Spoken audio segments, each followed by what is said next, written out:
नमस्कार। आज हम एक बड़े दिलचस्प सवाल की तह तक जा रहे हैं। क्या 1.5 लाख रुपए महीना कमाने वाला एक जोड़ा सिर्फ 10 साल में 1 करोड़ 24 लाख रुपए का फंड बना सकता है? ये आंकड़ा सुनने में काफी काफी बड़ा लगता है, खासकर आज के जमाने में। बिल्कुल। और ये सवाल ऐसे ही नहीं उठा है। ये एक फाइनेंशियल एडवाइजर है, विजय माहेश्वरी। उन्होंने लिंक्डइन पर एक प्लान साझा किया था। हाँ। तो आज हमारी पड़ताल इसी प्लान के इर्द गिर्द घूमेगी। अच्छा, तो मतलब बकायदा एक योजना है जिस पर हम बात कर सकते हैं। चलिए फिर इसको खोलते हैं, समझते हैं कि इसमें आय का बंटवारा कैसे होता है, पैसा लगता कहाँ है, और हाँ, सबसे जरूरी 10 साल बाद नतीजा क्या मिल सकता है। जी, क्योंकि देखिए, मेट्रो शहरों में किराया है, घर की ईएमआई है, गाड़ी की ईएमआई, बीमा और भी हजार खर्चे। इनके बीच इतनी बड़ी बचत करना, फिर उसे निवेश करना, ये अपने आप में ही एक बड़ी चुनौती है। सही कहा आपने। प्लान की शुरुआत ही इस बात से होती है कि जो 1.25 लाख रुपए की मासिक आय है, उसमें से पहले कुछ जरूरी खर्चे, जिन्हें फिक्स्ड कमिटमेंट्स कहा गया है, उनके लिए पैसा अलग रखना होगा। सलाहकार के हिसाब से ये रकम करीब 97,000 रुपए है। 97,000, अच्छा खासा अमाउंट है। इसमें क्या क्या शामिल है मोटा मोटा? इसमें देखिए, मुख्य तौर पर 4 चीजें बताई गई हैं। पहला, हेल्थ इंश्योरेंस, करीब 50 लाख कवर वाला, उसका प्रीमियम 3,500 रुपए। फिर टर्म इंश्योरेंस, 1.5 करोड़ कवर का, उसका भी प्रीमियम 3,500 रुपए। ठीक है। फिर एक बड़ा हिस्सा है किराया और यूटिलिटीज, जैसे बिजली पानी वगैरह, उसका 60,000 रुपए। और घर या कार की ईएमआई के लिए 30,000। तो ये सब मिलाकर 97,000 हो जाते हैं। समझ गया। तो 1.25 लाख रुपए में से 97,000 तो इन पक्की चीजों में चले गए। इसका मतलब हुआ कि हर महीने निवेश करने और वेल्थ बनाने के लिए 53,000 रुपए बचते हैं। तो असली कहानी यहां से शुरू होती होगी। हाँ, बिल्कुल। वेल्थ क्रिएशन का रास्ता यहीं से सुझाया गया है। प्लान ये कहता है कि इस 53,000 रुपए को हर महीने लगातार पूरे 10 साल तक निवेश करना है। और ऐसा नहीं कि एक ही जगह डाल दिया, इसे 4 अलग अलग हिस्सों में बांटने का सुझाव है। 4 हिस्से? ये दिलचस्प है। क्यों? मतलब किस तरह का बंटवारा ये? देखिए, बंटवारा कुछ इस तरह है। पहला हिस्सा 15,000 रुपए हर महीने, वो जाएगा डेट म्यूचुअल फंड में। ये वो फंड होते हैं जो ज्यादातर बॉन्ड्स वगैरह में लगाते हैं, मतलब कम जोखिम, स्थिर आय। ठीक है, सेफ्टी पहले। हाँ। दूसरा 15,000 जाएगा हाइब्रिड फंड में। अब हाइब्रिड मतलब, जैसा नाम से जाहिर है, इसमें इक्विटी यानी शेयर और डेट यानी बॉन्ड, दोनों का मिक्स होता है। तो यहाँ थोड़ी गुंजाइश बनती है बेहतर रिटर्न की, पर थोड़ा रिस्क भी बढ़ता है। समझ गया, एक बैलेंस बनाने की कोशिश। और बाकी के 2? तीसरा और ये सबसे बड़ा हिस्सा है 20,000 रुपए हर महीने। ये जाएगा इक्विटी एसआईपी के जरिए, मतलब सीधे शेयर बाजार से जुड़े फंड्स में। जाहिर है, यहाँ लक्ष्य लंबे अवधि में ज्यादा से ज्यादा रिटर्न कमाना है, पर जोखिम भी यहाँ सबसे ज्यादा है। और चौथा, वो छोटा सा अमाउंट बचा था? हाँ, आखिरी 3,000 रुपए हर महीने डिजिटल गोल्ड में निवेश करने का सुझाव है। इसे आप एक तरह का सुरक्षा कवच या सेफ्टी नेट समझ सकती हैं। तो ये पूरा बंटवारा आप देखें तो रिस्क और रिटर्न को बैलेंस करने की कोशिश है, अलग अलग गोल्स के हिसाब से। तो ये पूरा निवेश का नक्शा बन गया। डेट, हाइब्रिड, इक्विटी और गोल्ड। अब आते हैं सबसे बड़े सवाल पर। 10 साल बाद इन सब से मिलकर कितनी रकम बनने का अनुमान लगाया गया है इस प्लान में? हाँ, तो जो अनुमानित आंकड़े दिए गए हैं, उनके हिसाब से 10 साल में डेट फंड से करीब 27 लाख रुपए बन सकते हैं।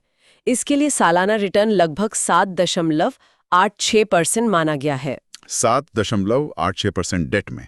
ठीक है, ये मुमकिन लगता है। फिर हाइब्रिड फंड से 33 लाख रुपए बनने का अनुमान है। यहाँ अपेक्षित रिटर्न थोड़ा ज्यादा, करीब 11.65% सालाना माना गया है। 11% से ज्यादा हाइब्रिड में? ठीक है। और इक्विटी वाला, जो सबसे बड़ा हिस्सा था? इक्विटी एसआईपी से सबसे ज्यादा ग्रोथ का अनुमान है, करीब 58 लाख। लेकिन यहाँ एक बहुत जरूरी बात ध्यान देने वाली है। इसके लिए सालाना रिटर्न 16.81% माना गया है, करीब करीब 17%। 17%? 10 साल तक लगातार? ये तो बहुत ज्यादा आशावादी नहीं है। बिल्कुल, ये ऐतिहासिक औसत से काफी ज्यादा है, और लगातार 10 साल तक इतना रिटर्न मिलना बाजार के बहुत अच्छे प्रदर्शन पर निर्भर करेगा। ये एक बड़ी मान्यता है इस प्लान की। और अंत में डिजिटल गोल्ड से करीब 6 लाख का अनुमान है, जिसके लिए लगभग 9.86% रिटर्न की उम्मीद रखी गई है। वाह!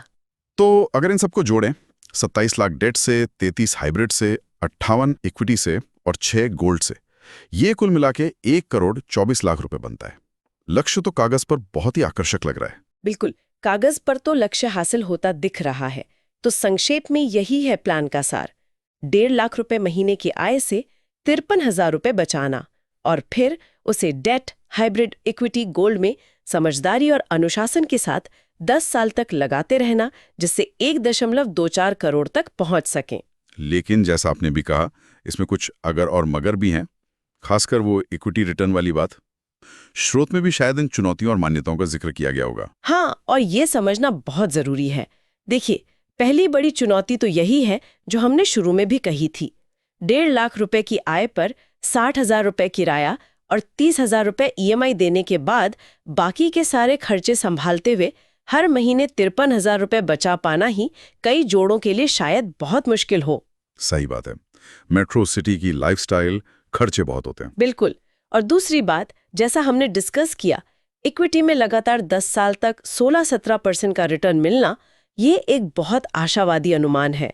बाजार में उतार चढ़ाव तो आते ही रहते हैं, कोई गारंटी नहीं होती। तो क्या ये माना जाए कि ये योजना असलियत से थोड़ी दूर है, सिर्फ एक सपना है, अव्यवहारिक है? देखिए, इसे पूरी तरह अव्यवहारिक कहना शायद ठीक ना हो। यहाँ जो समझने वाली जरूरी बात है वो ये है कि भले ही वो सटीक 1,24,00,000 रुपए का आंकड़ा या 16-17% का रिटर्न थोड़ा ज्यादा लगे, ये प्लान एक बहुत ही महत्वपूर्ण सिद्धांत को उजागर करता है। और वो क्या है? वो ये कि लंबी अवधि में अगर आपको पैसा बनाना है, वेल्थ क्रिएट करनी है, तो अनुशासित तरीके से यानी डिसिप्लिन के साथ सही एसेट क्लास में एसआईपी के जरिए निवेश करना कितना पावरफुल हो सकता है। रणनीति का महत्व साफ दिखता है इस प्लान से। बिल्कुल सही कहा। तो ये चर्चा हमें एक अहम सवाल पर लाके छोड़ती है। ऐसी वित्तीय योजनाएं कागज पर तो बहुत अच्छी लगती हैं, आकर्षक लगती हैं, लेकिन असल जिंदगी की जो अनिश्चितताएं हैं, मान लीजिए नौकरी चली गई या कोई मेडिकल इमरजेंसी आ गई या महंगाई उम्मीद से कहीं ज्यादा बढ़ गई, इन सब के सामने ये योजनाएं कितनी टिक पाती हैं? ये कितना व्यवहारिक है? क्या ये सिर्फ एक आदर्श लक्ष्य है जिसे देखकर हमें मोटिवेट होना चाहिए, या फिर कुछ जरूरी बदलावों और थोड़ी यथार्थवादी उम्मीदों के साथ इसे हकीकत में हासिल भी किया जा सकता है? इस पर सोचना वाकई जरूरी है। मैं डीएम झा, आप देख रहे थे स्टोन टैक्सफिन चैनल। यदि ये वीडियो आपको पसंद आया हो, इसको लाइक करें, अपने फ्रेंड्स के साथ शेयर करें, और इस वीडियो से यदि लगा हो कि कुछ नई जानकारी आपको मिली तो कमेंट बॉक्स में जाकर यस लिखें, और यदि लगे कि इसमें ऐसी कोई जानकारी नहीं है जो आपको पहले से पता नहीं थी तो कमेंट बॉक्स में जाके नो लिखें। और यदि आप बैंकिंग, इन्वेस्टमेंट, खासकर म्यूचुअल फंड इन्वेस्टमेंट और डायरेक्ट टैक्सेशन के बारे में नई जानकारी चाहते हैं और आपने अभी तक हमारे चैनल को सब्सक्राइब नहीं किया है, हमारे चैनल को सब्सक्राइब करें और सब्सक्रिप्शन बटन के बगल में ऑल पे क्लिक करें ताकि हमारे सभी नए वीडियो की नोटिफिकेशन आपको लगातार मिलती रहे। इस वीडियो को क्लोज करने के पहले मैं कुछ डिस्क्लेमर देना चाहता हूँ। मैं कोई म्यूचुअल फंड एडवाइजर नहीं हूँ, नहीं मैं म्यूचुअल फंड कंसल्टेंट हूँ, नहीं मेरे पास एमएफआई का कोई रजिस्ट्रेशन नंबर है, नहीं मैंने सेबी के कोई एग्जाम पास किए हुए हैं। मैं आम लोगों के लिए जो ओपन डोमेन में इंफॉर्मेशन अवेलेबल है उसके बेसिस पर मैं आम लोगों के लिए आम वीडियो बनाया करता हूँ। Thank you.